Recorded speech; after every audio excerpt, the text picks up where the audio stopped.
What up, guys? JP back at you once again, bringing you guys episode number 25 in my entire DVD and Blu-ray collection. This is a series in which I show you guys every title that I have in my collection and talk about each one a little bit.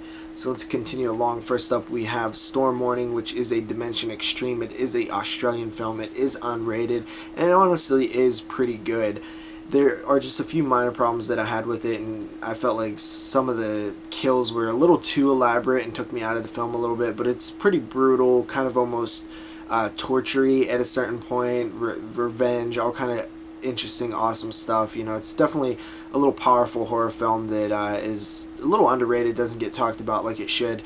Very, very solid stuff here from the Australians.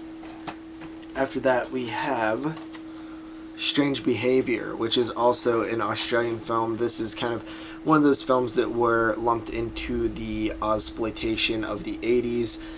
Pretty solid stuff here as well. It's a very weird film. It kind of has a weird plot line, and you know, as it unfolds, it's just a little bit out of left field. You kind of don't expect it so much. So it is pretty solid, though. I don't remember it all that much. It's something that I'd probably have to revisit, but I do remember enjoying it quite a bit. After that, we have The Strangers, which is an American film, and honestly is pretty solid. I remember when it came out, the trailers just being so scary looking. It was just unapologetically dark and horror. It just it looked intense, you know what I mean? It did not have any type of humor in the trailer. It was just played straight serious, and it looked terrifying. And when I finally watched it, I did find that it was a little bit of a letdown just because I had so much hype built up in my head. There's not a whole lot that happens in this film. It's super slow burn, and it's very simple, but at the same time it's builds a lot of tension and suspense. So Strangers is definitely a solid film. I hear they're doing a sequel, so I will be curious to see that when it comes out, see if they can recapture what they had in it. Then next up, we have Street Tales of Terror. I believe that this is sort of like a hood horror type thing. At least that's why I picked it up. I figured that it would be something along those lines, and I kind of collect the hood horror films out there. There's not very many of them, and most of them are pretty awful. There are a few good ones here and there. This one seems to be an anthology. I've yet to watch this one, but I will get to it eventually. It looks like 3 or 4 stories here. It doesn't really look that good just based on the back, though, so I don't know. Probably put that one far down on the list. After that, we have Sushi Girl, which I've went to watch like a bunch of times and still have yet to see it. Tony Todd's in this, and I've heard so many good things about this one, and I just have never given it the fair shot that it deserves. I used to have to stay at my work sometimes last winter whenever it would be snowing, and I used to carry this little case that I would stick DVDs into, which, as you can see, this is empty. Just sort of like a little CD case almost, and kind of hard, so it, you know, protects them very well. And I would carry that with me in a bag that I would always carry to work, and then if I had to get stuck there, I had a portable DVD player in that bag, and I would watch some movies. And this is one that I've always kept in there, and I've still yet to actually get to, so I will eventually, I promise. After that, we have Suspiria. Shout out to Mood616 for actually sending me this a few years back. I had never seen Suspiria. He must have upgraded it or something, and he sent it to me, and super thankful for that. This is the Blue Underground edition. This was actually my first Blue Underground, I believe, and I was just super stoked on it. I've only seen it that one time, and I did not fall in love with it like most people do, but I feel like the more that if I revisit it, I'll probably have a new sense for it, since I've seen more Italian films over the years since then, and kind of got a little bit more into the style over substance type of films. So we'll see. I really have been wanting to wait to revisit this one for whenever Synapse eventually does release that Blu-ray out there, but you know, who knows when that'll be.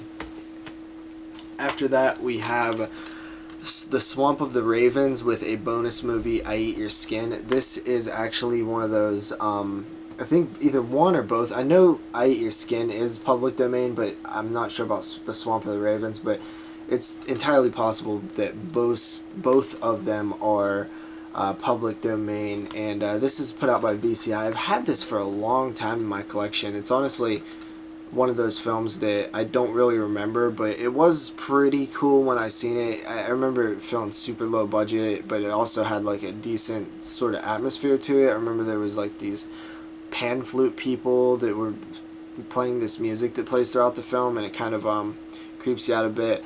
I Eat Your Skin, that one's pretty bad. I think a lot of people know about that one.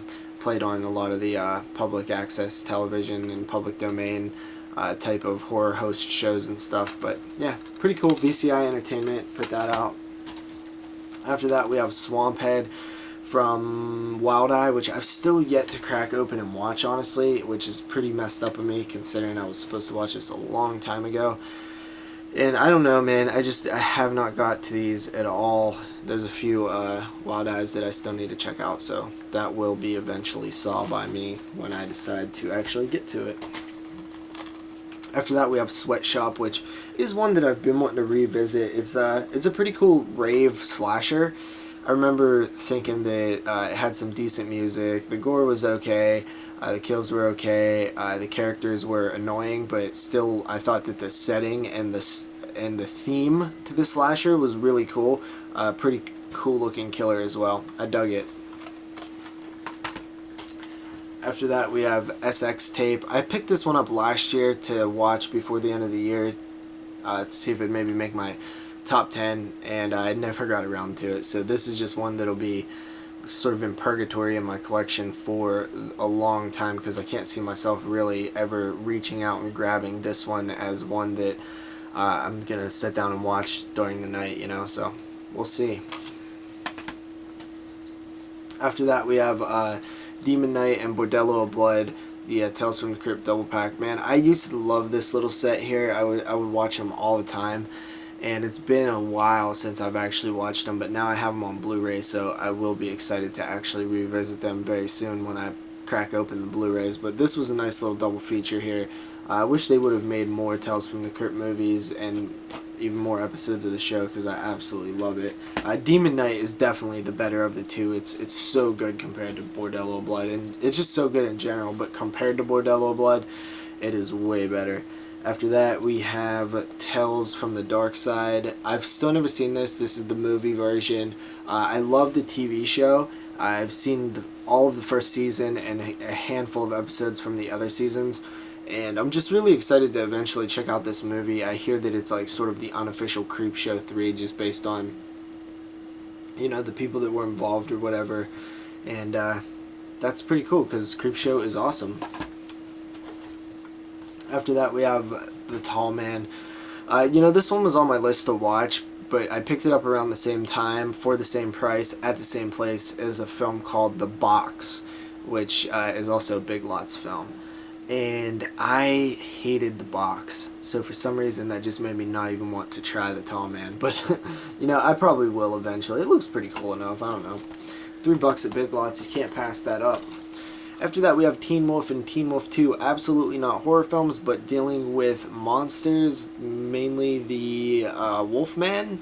Michael J. Fox is awesome. I honestly hate Teen Wolf 2. I tried to watch it a few times. I made it through both times, but I could never get into it. The first Teen Wolf, though, is classic. I used to watch it all the time on VHS. And I did end up sticking this in my collection. Even though I normally don't buy non-horror stuff, I decided to pick this up at Walmart for $5 one day, and it was worth it. After that, we have Teeth. Teeth. I love Teeth, man. Teeth is a great film. This is Dimension Extreme. Dimension Extreme at its finest. There is a lot of comedy in this film. How could there not be? But it just is played so well.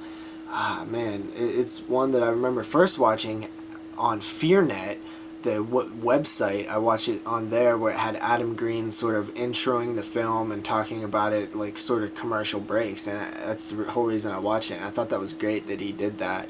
I wish other networks would take note and sort of do things like that. It would be super cool. So that's Teeth. After that, we have the Texas Chainsaw Massacre, which of course just happens to be my favorite horror film of all time. This is the 2-disc Dark Sky, and this thing has been through it, man. I've had this in my collection for quite a while, and it is a little, it's getting beat up. I honestly only own one other edition of this film, and it is the version of this. It's the same version as this, but it's the steelbook version, so I own that, and I've never even opened it, honestly, but I'm probably going to have to get a Blu-ray of this eventually, because I seriously have just been slacking on that for this being my favorite film. After that, of course, we got the Texas Chainsaw Massacre 2 with the lenticular cover. Not a lot of people have that.